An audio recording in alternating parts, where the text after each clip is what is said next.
Can't explain. The second song cut by the band on the first day for the Love Sessions on January 24th, 1966, after tackling that perennial scrap of a song and more. Can't Explain's a great one, too, with Arthur drumming. It was easier, what with Don Conklin not showing up on the day at Western Recorders, to have Arthur handle drums rather than showing Snoopy all the songs and taking up rehearsal time with that. And so Arthur handled a lot of the drums on Love. He drummed more on the album than on guitar and harmonica combined.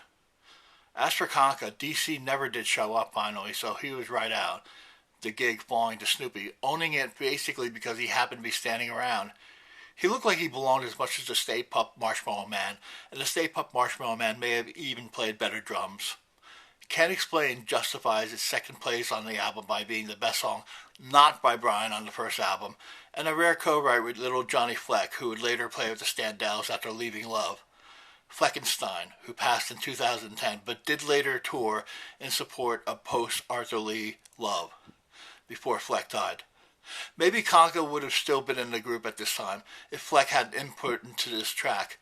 It's Fleck's only co-write with Love. Arthur and Johnny get credit also on the number. The guitars stand out the most here, though, particularly the 12-string. Although there is film footage of Don Conka from 65-66 in the film Mondo Hollywood, and he plays on the 67 soundtrack album, he never played with the Grassroots on record, unless that's him on the original You I'll Be Following by the Grassroots, which seems pretty doubtful to these years. He did play on a great lost Grassroots album from fall 65, along with Hal Blaine, that was mislaid when the group's manager, Jerry Hopkins, was making copies of it, and of which reports vary. Diabolical verse, just terrible. The 5 tracks on the tape included Hey Joe and My Little Red Book, and reports of Arthur throwing his voice out after endless takes means he probably did all the singing as well, not to mention having to keep the engineer from falling asleep when the session ran long. Also cut there at Such That Sound was the original Mushroom Clouds with the original lyrics. A tape could turn up. I came across the Blue Thumb acetate on eBay for the 1970 Hendrix Lee jam in London at Olympic Studios, and that turned out to be truly terrible. The number, Loop, could even have been filmed, heaven help us. While recording the number Can't Explain, on learning in the studio from Fleck that the Stones' What a Shame, which Can't Explain was originally called, had the same exact lyrics as Can't Explain, even the business about finding one's poor self dead, new lyrics were quickly written then and there in the studio at the time of recording.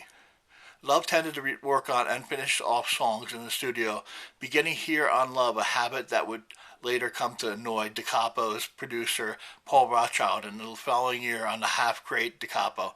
Undoubtedly he was annoyed as it was being done on the label's dime. Though that is how the band worked, rehearsing last minute in the studio, and certainly you can't fault how quickly the group worked, as Da Capo came together in but a week. The single from it took only 2 days. By the way, a note on the songwriting credits. Whoever had the initial idea for a song would usually get the writer's credit. Often this would consist of an outline with a few chords and some lyrics, but all the group would contribute, and this sometimes would change the song entirely, as each member of the band would write their own parts. The final lyrics to Can't Explain remain a lift from the Stones' What a Shame. The only lyrics in the song not by the Stones is the title Can't Explain. So maybe Jagger and Richards also deserve a credit for Can't Explain, as well as Fleck. The line What a Shame is even kept on the second verse, for God's sake. Were they even trying? It's like the genius on You I'll Be Following, who rhymed icebox with shoebox. Thankfully, the Stones were fans of Love since opening for them at the Shrine. Later, the Stones would cop the idea for a Revelation for side 2 of Aftermath while recording it at RCA with the same engineer, and power to them, it was clearly owed. Perhaps the title for Can't Explain itself was influenced by the name of The Who's powerful first single in 1965, which is still used by them to open shows. Certainly the Byrds' influence was apparent, the jangly 12-string turning up, here and on other tracks on Love. It couldn't be stopped. Can't Explain gives a good idea of how the band was live. At Beatle-Litos, this must have been a showstopper with the balanced sound system on stage. You can see why the crowd outside the club in Cosmos Alley, who couldn't get in, would be charged half admission just to hear the damn group. Love owned the scene. By the way, in Can't Explain, the threat of actual physical violence, death in fact, is assumed against the other person, but the singer could be at some risk as well. A rather frightening song then. The lyrics never really get down to who's at risk here. The one who's wanting to fight, the person singing the song. There's a real risk of violence here. Is a singer being pushed too far? Will it come to a person being killed outright? What about the children? Should this band have been called Hate? At least that was Snoopy's feeling. Hopkins, for his part, had wanted to call them Fist because there was 5 of them. Had Snoop and Jerry met, there would have been a very dull argument between the two stalwarts. Fist, no, Hate.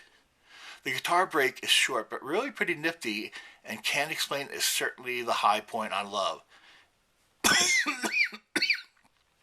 It deservedly turned up on Love compilations like Rhino's Best of Love from 1981, where I first heard it, and Arthur did it with Das Damen on the East Coast in the early 90s at terrific venues like Tramps.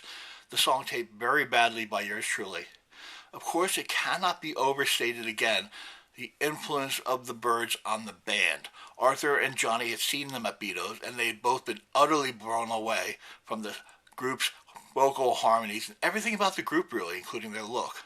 It was their instruction to them. This was to be the way forward, to play in that style. And Arthur was writing songs in that style anyway. It's pretty plain that Gene Clark's original songs were being studied closely by Love, as that pop sound is really what they strive for on the first Love album. Arthur seeing the Byrds doing Mr. Tambourine in '64, well, it just confirmed for him the path he was on and what he should be doing, not being an athlete or continuing with school. Of all the bands at the time, the Byrds were the most crucial to Love finding their sound. Even the Byrds played with Love live. Crosby was a fan of Eccles' guitar playing, which certainly must have helped Johnny Eccles be competent on the instrument, and which must have given them a much-needed boost. I mean, after all, the Byrds, they weren't nobodies after all.